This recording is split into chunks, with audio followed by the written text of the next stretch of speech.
큰 은혜로 우리들에게 채워주실 줄로 믿습니다. 마태복음 5장 13절 본문의 말씀을 가지고 주보에 기록되어 있듯이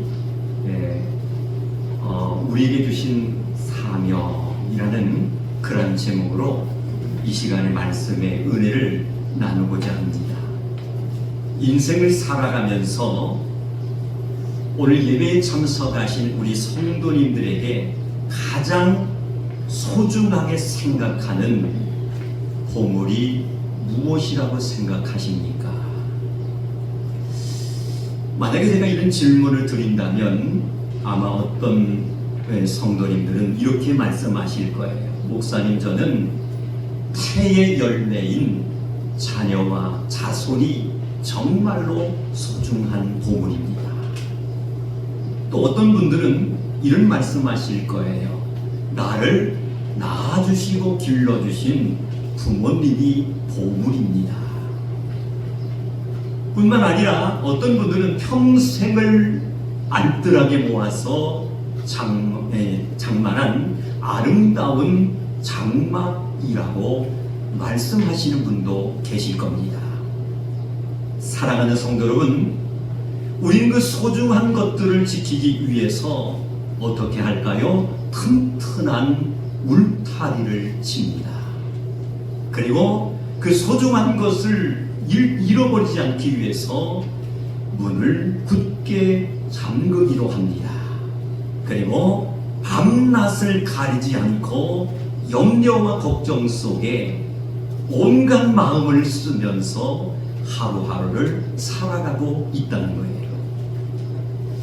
만약에 누군가가 나의 가장 소중한 보물을 깎아 버린다면은, 그리고 또 흠집을 내려고 한다면은 우리는 결코 그것을 가만히 두지 않을 것입니다. 우리가 신구약 성경을 통독하고 묵상하다 보면은 그리스도인을 표현하는 여러 가지 은유의 말씀이 소개되고 있는 것을 우리는 발견할 수가 있습니다. 오늘 본문 말씀인 마태복음 5장 13절 말씀에도 보면은 예수님은 우리를 향하여 이렇게 말씀하셨습니다. 한번 따라서 할까요? 세상의 소금이다. 아멘. 예수님은 우리를 향하여 세상에 너희는 소금이라고 분명히 말씀을 하셨습니다. 이 말씀은 단지 정체성의 선언이 아니라 천국의 시민으로서의 사명과 분명한 책임을 강조하고 있다는 것을 우리는 말씀을 통해서 묵상할 수가 있습니다. 사랑하는 성도 여러분, 산상수훈에서도 예수님은 그리스도인의 본분을 분명히 가르쳤고 또한 말씀하셨습니다. 그러므로 오늘 예배에 참석하신 우리 온 성도님들은 한 분도 빠짐없이 오늘 주신 본문의 말씀처럼 너희는 소금인 줄로 믿습니다. 아멘. 그래서 저는 짤막한 시간이지만 너희는 세상의 소금이라는 이 말씀을 가지고 이 시간에 함께 은혜를 나누고자 합니다. 예수님은 오늘 본문 말씀에서 이렇게 말씀하셨습니다. 너희는 세상의 소금이다. 아멘. 그렇다면 왜 우리를 향하여 예수님께서는 너희는 세상의 소금이라고 말씀하셨을까요? 그것은 이미 우리들이 살고 있는 세상이 어떻습니까? 썩어져 가고 있다라는 거예요. 그뿐만 아니라 우리가 살아가고 있는 이 세상은 점점 시간이 가는 것으로 급속도로 타락해 있다라는 것을 전제하고 말씀하셨다라는 것을 우리는 확인할 수가 있습니다. 사랑하는 성도 여러분, 부패하지 않는 곳에는 절대로 소금이 필요 없는 것입니다. 소금이 있어야 할 곳은 다른 곳이 아니라 살아있는 것보다 이미 죽었거나 부패한 것에 뿌려져야 될 것이 바로 소금인 줄로 믿습니다. 오늘날 우리가 살아가는 이 시대는 정말로 도덕이 무너진 세상입니다. 우리가 살아가는 이 시대는 양심이 무너져간 세상이 되어버리고 말았습니다. 그러다 보니까 세상에 음란과 온갖 폭력이 난무한 시대가 되었고, 마약과 살인이 일상화 이제 되어졌다라는 사실을 우리는 하루하루 살아가면서 경험도 하고 눈으로 이제 확인할 수가 있습니다. 그러다 보니까 우리의 신앙은 어떻게 됐습니까? 마치 액세살이처럼 취급되고 있다라는 것을 우리는 믿음 생활을 통해서 순간순간 또한 경험할 수가 있습니다. 미국의 전도자 하면은 D.L. 무디를 우리는 생각할 수가 있습니다.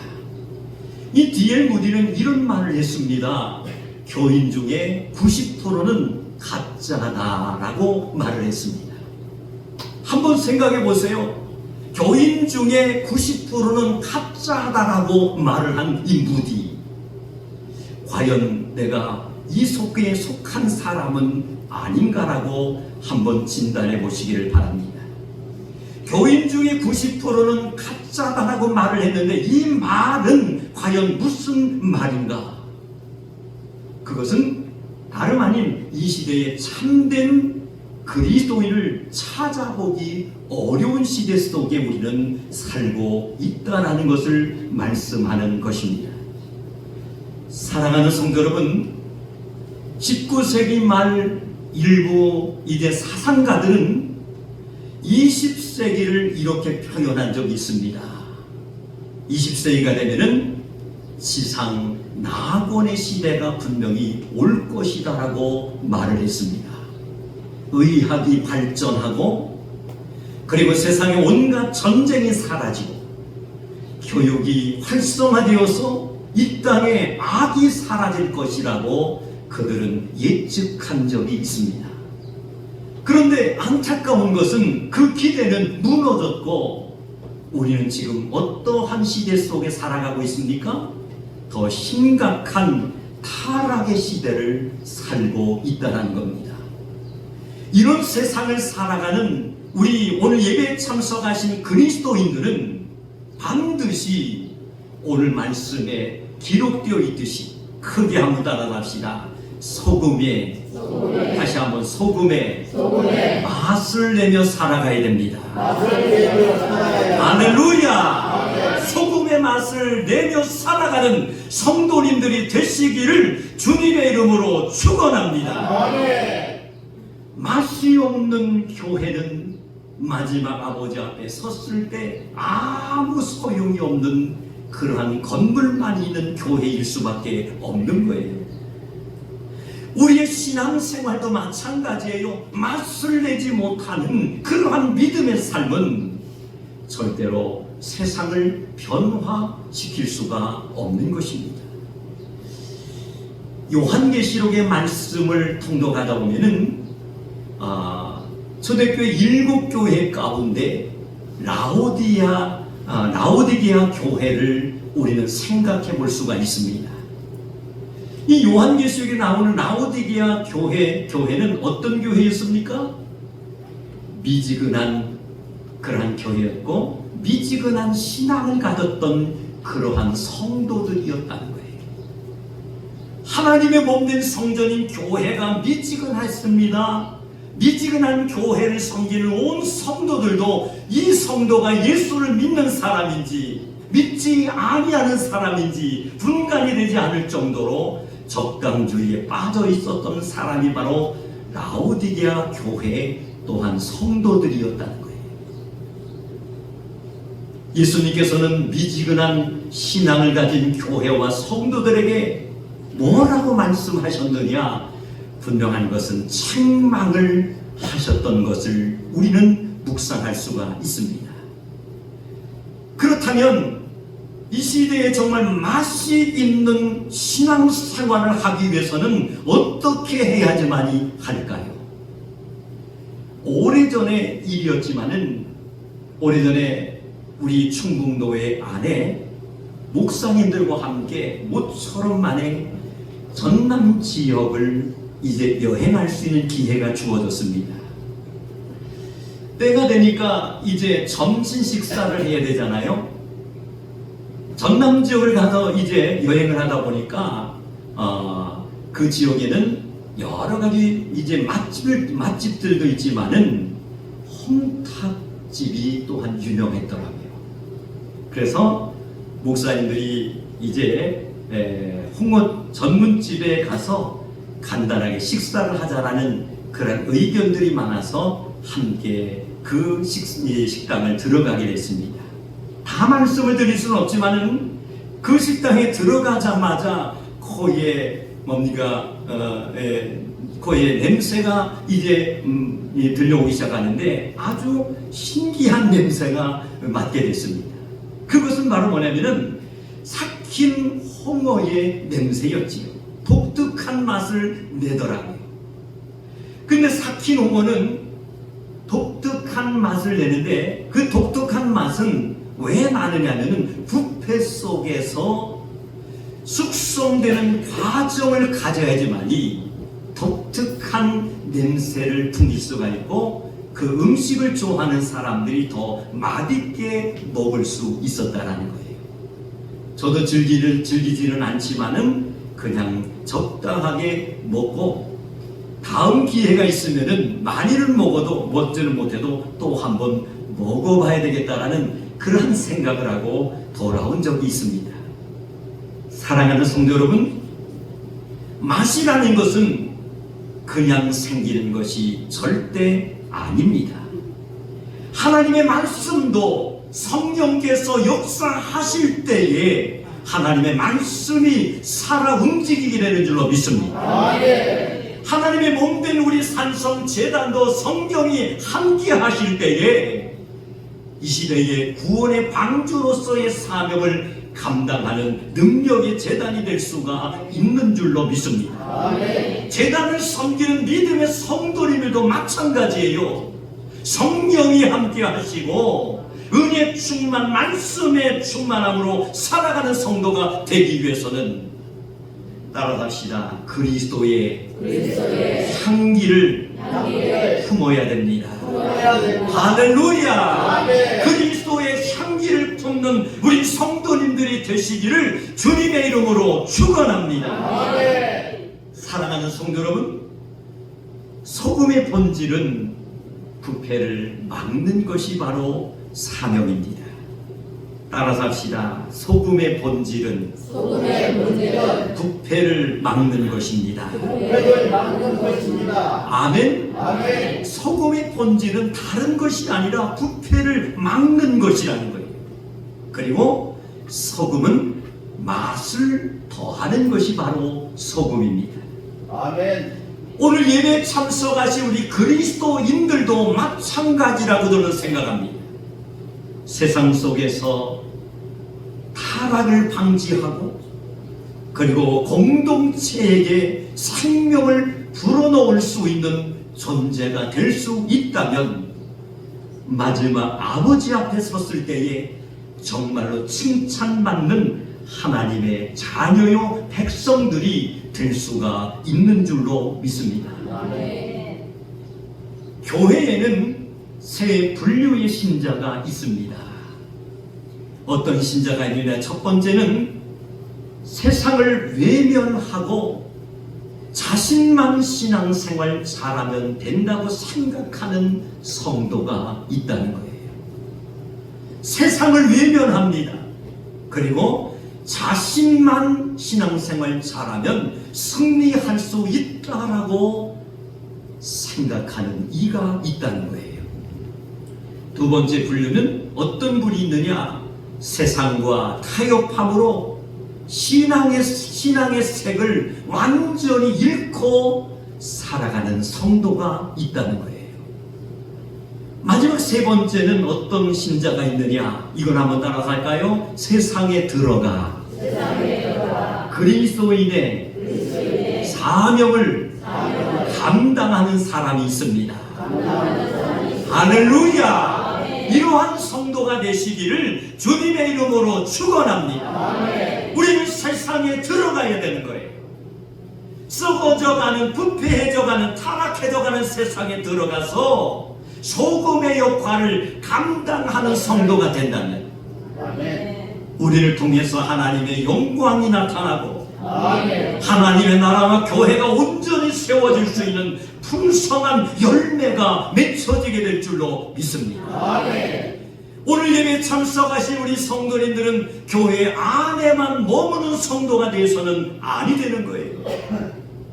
교회 안에만 머무는 소금이 되는 것이 아니라 세상 속에서 그 기능을 잘 감당하는 소금들이 돼야 될 줄로 믿습니다. 미국의 심리학자 하면은 라인홀드 니부어라는 사람을 우리는 기억할 수가 있습니다. 이 라인홀드 니부어는 이런 말을 했습니다. 인간은 수직적으로는 하나님을 향하고 수평적으로는 이웃을 향한다라는 유명한 말을 했습니다. 이 말은 어떤 뜻이냐면 하나님과의 관계가 바로 세워질 때에 이웃에게도 진정한 소금의 역할을 감당할 수 있다는 뜻인 줄로 믿습니다. 사랑하는 성도 여러분, 소금은 녹아야지만이 짠맛을 낼 수가 있습니다. 소금은 절대로 그릇 속에만 있어서는 소금의 역할을 감당하지 못하는 소용이 없는 그러한 소금일 수밖에 없다는 거예요. 소금은 재료에 들어가서 부서져야 됩니다. 소금이라는 것은 재료에 들어가서 자신을 깨트려야 되는 거예요. 그리고 녹아질 때에 본래의 기능을 충분히 발휘할 수가 있는 줄로 믿습니다. 예수님은 요한복음 12장 24절에 이렇게 말씀하셨습니다. 하나의 밀알이 땅에 떨어져 죽지 아니하면 하늘 그대로 있고 죽으면 많은 열매를 맺느니라. 할렐루야. 사랑하는 성도 여러분, 예수님께서는 십자가에서 자신의 몸이 온전히 부서짐으로 그리고 인류를 위한 생명의 길을 활짝 열어주신 줄로 믿습니다. 사랑하는 성도 여러분, 세상의 소금으로서 짠맛을 잃지 않는 성도가 되시기를 바랍니다. 그것이 하나님께서 오늘 예배에 참석하신 우리 모두에게 주신 분명한 사명인 줄로 믿습니다. 우리의 신앙이 부패한 세상 가운데 소망이 되고 하나님 나라를 확장하는데 정말 도구가 될 수 있는 그러한 열매 맺는 성도의 삶을 살아갈 수 있다면 오늘도 세상 속에서 소금의 맛을 내며 할렐루야 또한 승리의 삶을 살아가는 우리 산성의 온 성도들이 될 수 있다면 반복되는 말씀입니다만 나를 통해서 하나님의 영광이 드러나게 될 줄로 믿습니다. 하나님의 몸된 성전이 나 한 사람을 통해서 양적으로 그리고 질적으로 성장하며 성숙되는 열매도 맺혀지게 될 줄로 믿습니다. 내가 머물러 있는 그 공간이 크든 넓든 그리고 많은 사람이든 적은 사람이든 정말로 내가 머물러 있는 그곳에 소금의 역할을 온전히 감당할 수 있다면 그리고 하나님 미랄의 역할과 사명을 감당할 수 있다면 나를 통해서 하나님의 영광이 드러나고 나를 통해서 예수 믿지 않는 영혼들이 예수의 품으로 돌아오며 또한 나를 통해서 그 공간과 그 모든 이제 그런 부위가 예수 그리스도의 광명의 빛으로 환하게 밝혀져서 정말 하나님께는 영광이 되고 우리 모두에게는 축복이 되며 나의 삶 속에 정말 예수님의 이름을 찬송하며 또한 감동받으며 영광 돌며 살아갈 수 있는 풍성한 열매를 맺으시기를 주님의 이름으로 축원합니다. 기도하시겠습니다. 하나님 아버지,